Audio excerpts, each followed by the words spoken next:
Steeped in history, Sydney Hospital shares its beginning with Australia's founding at Sydney Cove. While these beginnings were humble, they were also honourable.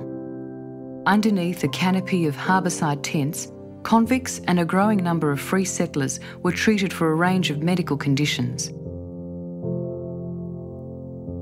This modest tent hospital soon grew to capacity, spilling into nearby stone outbuildings around Sydney Cove.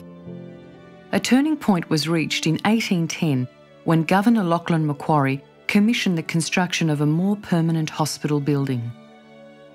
Rum traders Alexander Riley and Garnham Blaxall, along with the acting principal surgeon Dr. Darcy Wentworth, provided the only tender to build the much-needed structure, which was to relocate further up the hill from Sydney Cove.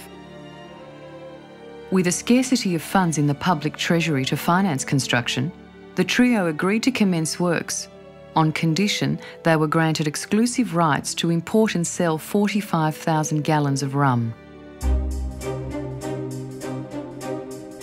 The deal was made, and construction of the Rum Hospital, as it became known amongst the colonists, began. The first step in this historical journey was to build a road to transport building supplies from the harbour front to the construction site.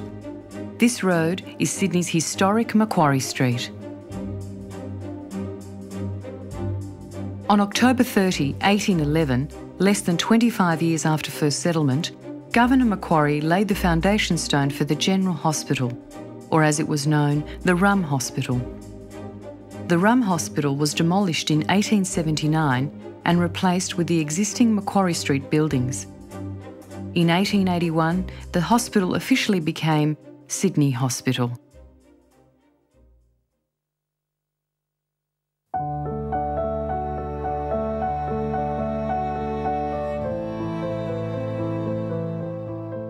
The Rum Hospital opened its doors to the public in 1816 and soon became home to many medical breakthroughs. The medicinal benefits of native flora were explored by one of the hospital's first assistant surgeons, Dr. Dennis Considine, signifying the start of Australia's journey into medical research. The first post-mortem in Australia was conducted in 1827, and the first general anaesthetic in Australia was administered in 1852. Countless Australian firsts in medicine, surgery and nursing continued to unfold within the walls of Sydney Hospital. Australia's first X-ray was taken, the first radiotherapy treatment took place, the first blood transfusion was administered, the first frozen section pathology testing was carried out, and the first melanoma unit was established. Many of these remarkable achievements were conducted before the turn of the 20th century. Significant developments also unfolded in the field of ophthalmology. Australia's first specialist department opened in 1878, an ophthalmology ward which was soon referred to by all as the eye beds. The eye beds proved very successful, and in 1882 they were moved to Moorcliffe at Millers Point. In 1922, the ophthalmic department, as it was then known, moved to Woolloomooloo, where it became Sydney Eye Hospital. In 1996, Sydney Eye Hospital returned to the Macquarie Street site and within the space of 1 century would become the largest eye hospital in the Southern Hemisphere. Within this period, the foundation of nursing in Australia was also established. Answering an appeal from Henry Parkes, the first Colonial Secretary of New South Wales, Florence Nightingale sent one of her finest nurses to Sydney in 1868, a visionary woman by the name of Lucy Osborne. Lucy Osborne laid the foundation for nursing in Australia, and the Sydney Hospital Nursing School was created. The Nightingale Wing at Sydney Hospital remains the oldest building on the Sydney Hospital campus today.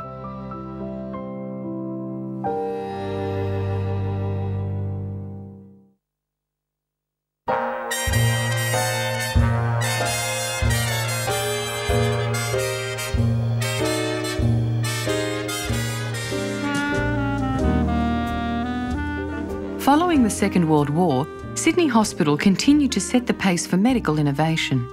Australia's first coronary care, leukaemia, colorectal and melanoma units were introduced to treat acute, often life-threatening diseases. The first medical institute in New South Wales, the Kanematsu Memorial Institute of Pathology, opened within the walls of Sydney Hospital on the 20th of April 1933. The institute provided diagnostic pathology for the hospital and was later equipped as an innovative research centre. This forward-thinking institute also produced 2 Nobel Prize winners. The first New South Wales Nobel Prize in Medicine was won by Sir John Eccles in 1963 and his collaborator, Dr. Bernard Katz, in 1970.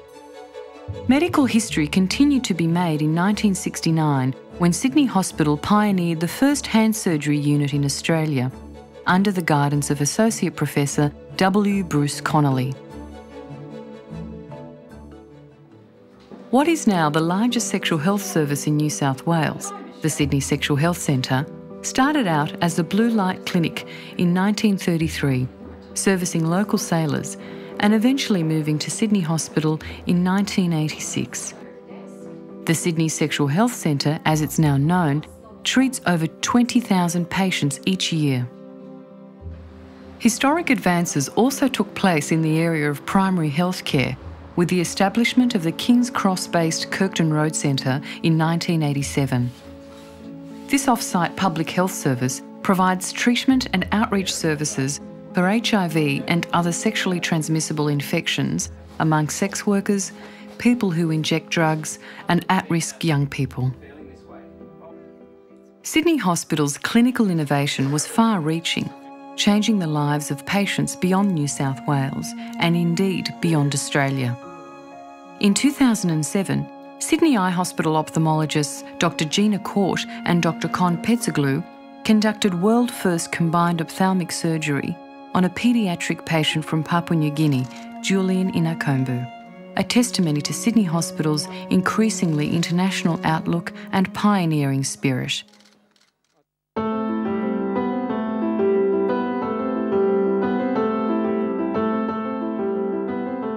Sydney Hospital and Sydney Eye Hospital today function as one hospital co-located on the original Macquarie Street site. The new Clinical Services building at Sydney Hospital was completed during 1995 and now boasts modern facilities. The hospital now comprises of inpatient beds, emergency and eye hospital outpatient departments, 2 levels of clinical wards, and a state-of-the-art operating theatre complex, providing world-class healthcare to Sydney's 500,000 CBD workers, as well as visitors to the harbour city. The hospital's specialist service also extend into the heart of King's Cross at the Kirkton Road Centre. With its city-based location, the hospital is a key triage centre for major events and disasters, maintaining a critical role in event planning, disaster management and recovery strategy for the city. Since Lucy Osborne founded professional nursing in Australia almost a century and a half ago, highly trained nurses now work throughout Sydney Hospital in areas as ophthalmology, hand surgery, general medicine, sexual health and drug and alcohol treatment. The Sydney Eye Hospital also harnesses tertiary education, performing a vital role as a teaching hospital and tertiary referral unit, which provides surgical and medical management of vitreoretinal, corneal, glaucoma, oculoplastic and oculo-oncology conditions. Sydney Hospital's dedicated hand unit is today a specialised tertiary referral centre for hand trauma, abnormalities and diseases. The hospital's specialist services also have a strong connection to, as well as on-site resources with the University of Sydney.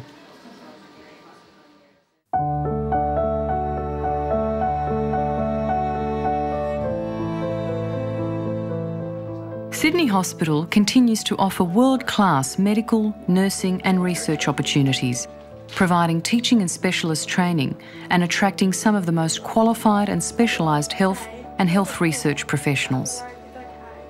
The commitment of improving the care and quality of life of its patients will remain at the core of the hospital, treating patients with innovative and specialist healthcare to improve vision, hand dexterity and movement, the detection, treatment and prevention of sexual health conditions, and the treatment of addictions. From its first fleet beginnings to a long line of medical firsts, Sydney Hospital has been the heartbeat of quality public health care in Australia's most historic and iconic city. Sydney Hospital will continue to drive and serve as a proud benchmark for innovative specialised healthcare in New South Wales into the 21st century and beyond. The words of Sydney Hospital's 200-year motto still ring true today and long into the future. Ut primus, sic optimus.